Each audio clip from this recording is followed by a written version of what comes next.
Okay, I think I have this working. So, what I'd like to do, I have a really interesting way of creating my artwork. I'm actually a really good painter. I paint landscapes and still life, but I'm terrible at characters, like drawing people and faces. I don't think I'm particularly good at it. But when I create my artwork, I layer the images. Sometimes I layer them in a PDF, or sometimes I layer them in a photo program.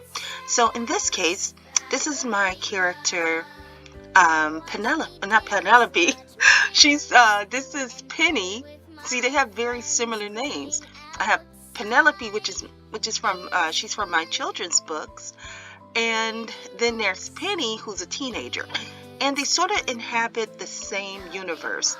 And so I haven't decided if Penny is going to be the teenage version of Penelope, but this is a room for a teen girl.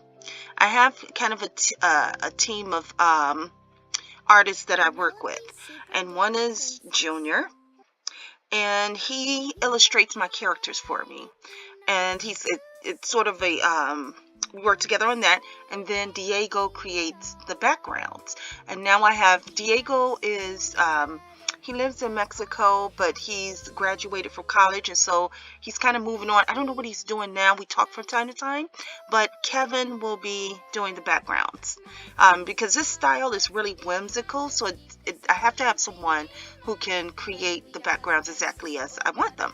So what I do is, if I wanted to create an image of Penny in her room, I'll have, for example, the background created by one of my artists. Penny. Now, what I'll do is I'll tell him this is how I want her to stand.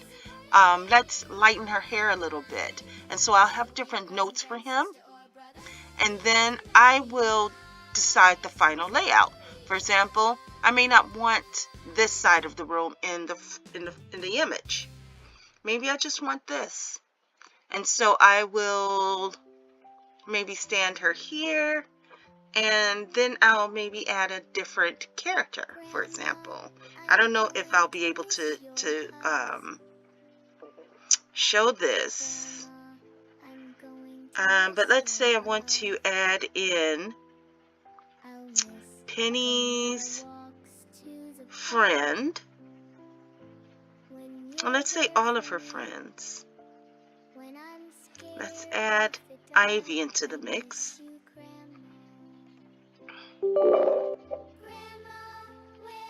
So Ivy's going to hang out and sit on Penny's bed.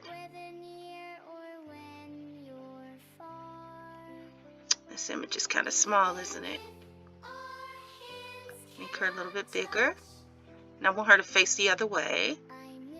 And she's looking at Penny. Actually, I think I'm going to swap places. This is kind of like how I make these. It's kind of like when you're a kid and they used to have those model cutouts. Now she's too big.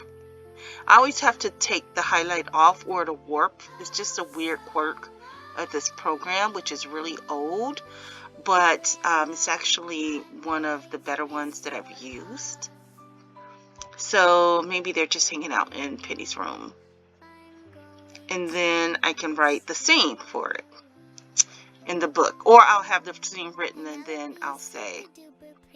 But what if we decide Penny's crush is there? Henry. So let's see. What's a good picture of Henry? Henry. Let's bring him in. So then I'll copy him over. And I want to keep the illustrations really super basic. I don't want them to look too complex. I don't want them to look like anime characters. Henry's kind of tall, but I don't think he's that tall. Is he that tall? Yeah. But why does it's a scaling issue here. I feel like Ivy looks too small. But then when I adjust her, she looks too big. But this is how I sit and I make the scenes for the book. And then I save it over the background and it becomes an image, you know? Hanging out in Penny's room.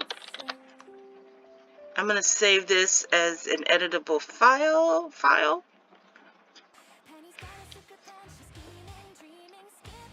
So I always have my illustrations created on transparent backgrounds because I can use them over and over again to make multiple images. You know, I don't want flattened images because I may not like how that look later and I want to change it. And then I don't want to have to wait for someone to illustrate the whole thing, the whole background again. That's just too much on everyone, and it just drains too much time. So that's what I'm doing. So this is how I put together an illustration for my book.